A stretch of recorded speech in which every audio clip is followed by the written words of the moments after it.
Assalamualaikum warahmatullahi wabarakatuh. Bismillahirrahmanirrahim. Alhamdulillahi rabbil alamin. Wassalatu wassalamu ala asyrafil mursalin Sayyidina Muhammadin wa ala alihi wa sahbihi ajma'in.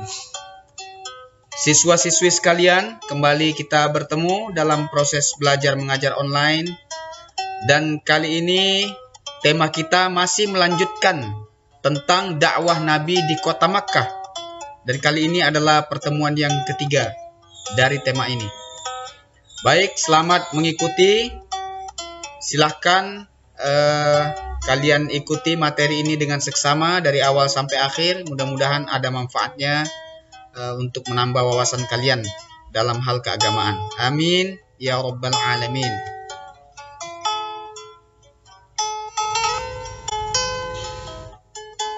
Baik, mari kita lihat bentuk-bentuk pemboikotan yang dilakukan oleh kaum kafir Quraisy ya terhadap umat Islam di kota Makkah ketika itu.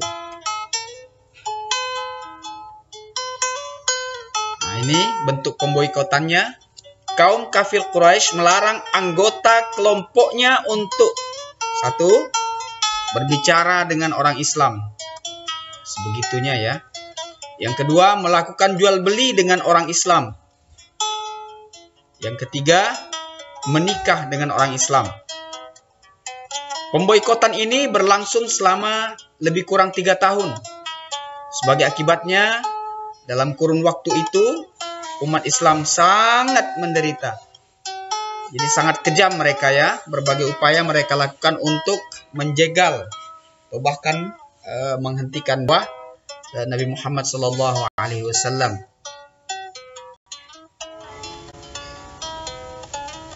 Selanjutnya,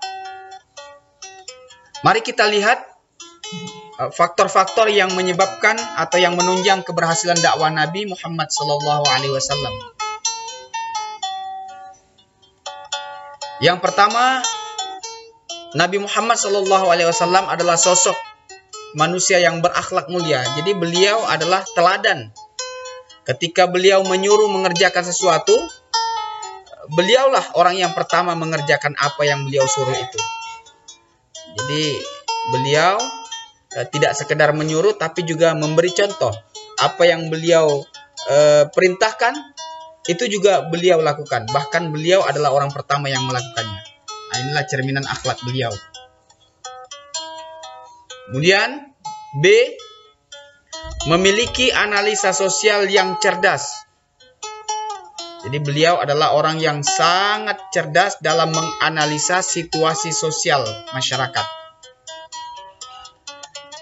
Kemudian C, memiliki niat yang kuat. Jadi Nabi adalah sosok hamba Allah yang memiliki tekad yang kuat ya di dalam menegakkan atau mensyiarkan Islam. Jadi pantang menyerah beliau. Kemudian D, penuh kasih sayang. Jadi beliau adalah sosok manusia yang sangat kasih sayang terhadap sesama makhluk. Kemudian menyampaikan kebenaran. Nah, ini memang sudah menjadi tugas beliau untuk menyampaikan apa-apa yang Allah wahyukan kepada beliau. Jadi kebenaran yang dimaksud ini adalah firman-firman Allah atau wahyu Al-Quran. Kemudian F, menggunakan strategi yang tepat. Jadi Nabi di dalam menjalankan dakwahnya, beliau menggunakan strategi yang tepat ya, atau strategi yang matang, sehingga menunjang untuk keberhasilan dakwah beliau. Nah, inilah beberapa hal yang menyebabkan keberhasilan dakwah Nabi di kota Makkah. Selanjutnya, mari kita lihat hikmah ya dakwah Nabi Muhammad SAW di Makkah. Nah, ini hikmah yang pertama, memperkuat keyakinan bahwa Allah pasti akan menolong dan meneguhkan kedudukan orang-orang yang menolong agamanya. Ya. Jadi dengan adanya dakwah Nabi di kota Mekah, sekuat apapun orang kafir Quraisy ingin menghalangi dakwah Nabi, Allah memberikan pertolongannya. Dan ini sudah tercatat dalam sejarah. Dan ini juga Allah tegaskan dalam Al-Quran surah Muhammad ayat 7. Nah, ini ayatnya. A'udzubillahi minasyaitonirrajim. Ya ayyuhalladzina amanu in tansurullaha yansurkum wa yuthabbit aqdamakum. Artinya, hai orang-orang mukmin atau orang-orang yang beriman, jika kamu menolong agama Allah, niscaya Dia atau Allah akan menolongmu. Nah, ini janji Allah. Dan meneguhkan kedudukanmu.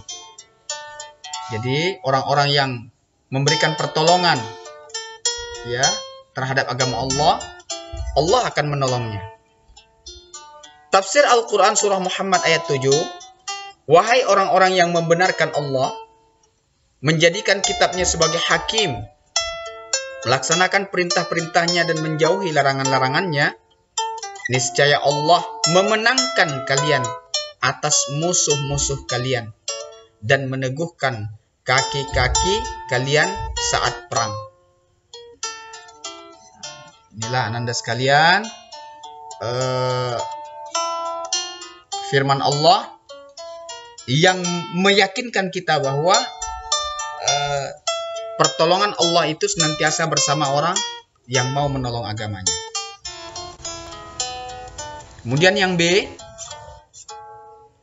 memahami dan meyakini bahwa Nabi Muhammad SAW hanya bertugas menyampaikan Islam.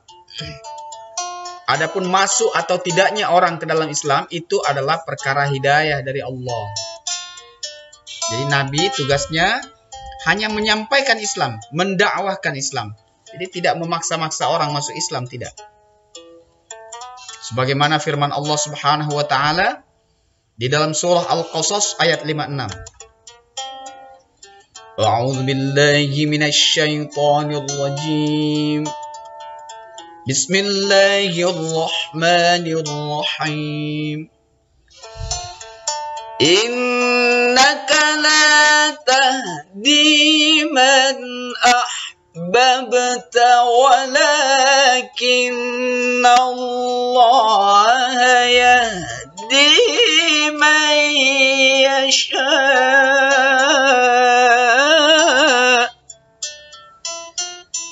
wa huwa a'lamu bil muhtadin.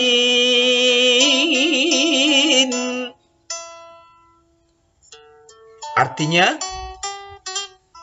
sesungguhnya kamu tidak akan dapat memberi petunjuk kepada orang yang kamu kasihi.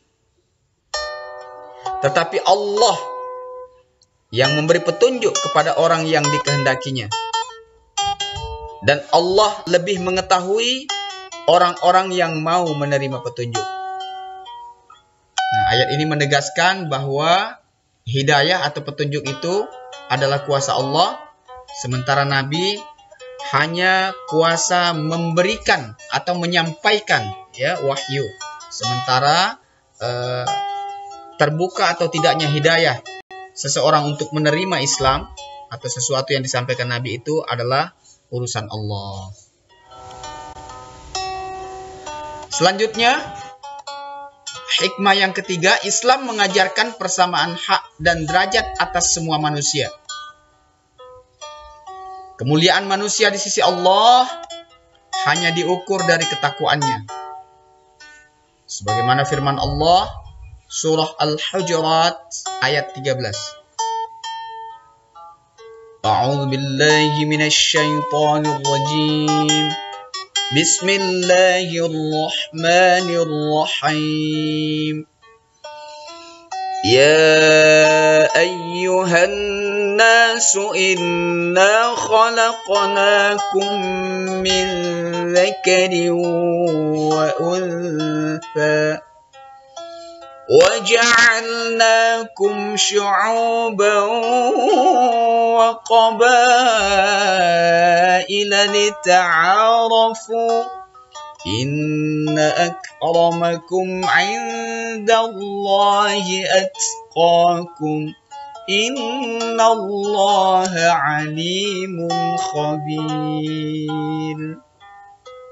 Artinya, hai manusia, sesungguhnya kami menciptakan kamu dari seorang laki-laki dan seorang perempuan, dan menjadikan kamu berbangsa-bangsa dan bersuku-suku, supaya kamu saling kenal mengenal. Sesungguhnya orang yang paling mulia di antara kamu di sisi Allah, ialah orang yang paling takwa di antara kamu. Sesungguhnya Allah Maha mengetahui lagi Maha mengenal.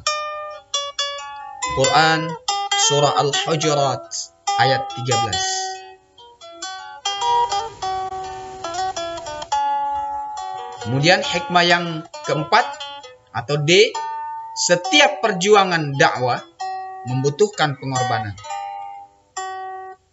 Sebagaimana firman Allah dalam Al-Quran Surah Al-Baqarah ayat 214.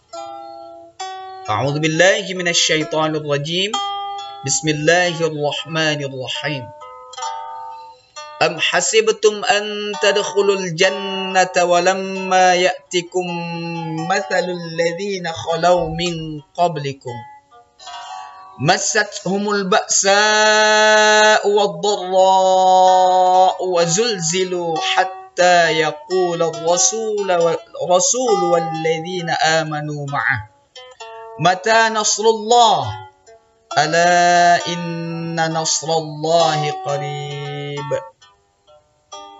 Artinya, apakah kamu mengira bahwa kamu akan masuk surga, padahal belum datang kepadamu cobaan, sebagaimana halnya orang-orang terdahulu sebelum kamu.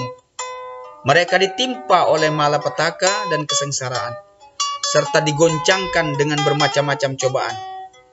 Sehingga berkatalah Rasul dan orang-orang beriman bersamanya, bilakah datangnya pertolongan Allah?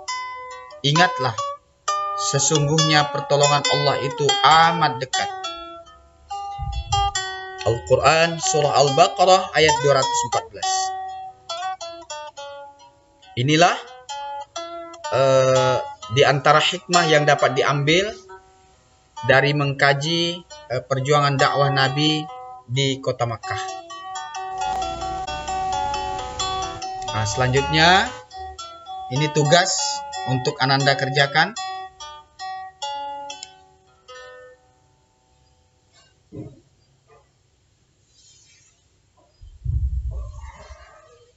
Nah, ini tugasnya, cukup paham, cukup jelas. Oke. Akhirnya mohon maaf jika ada hal-hal yang tidak berkenan. Semoga bermanfaat.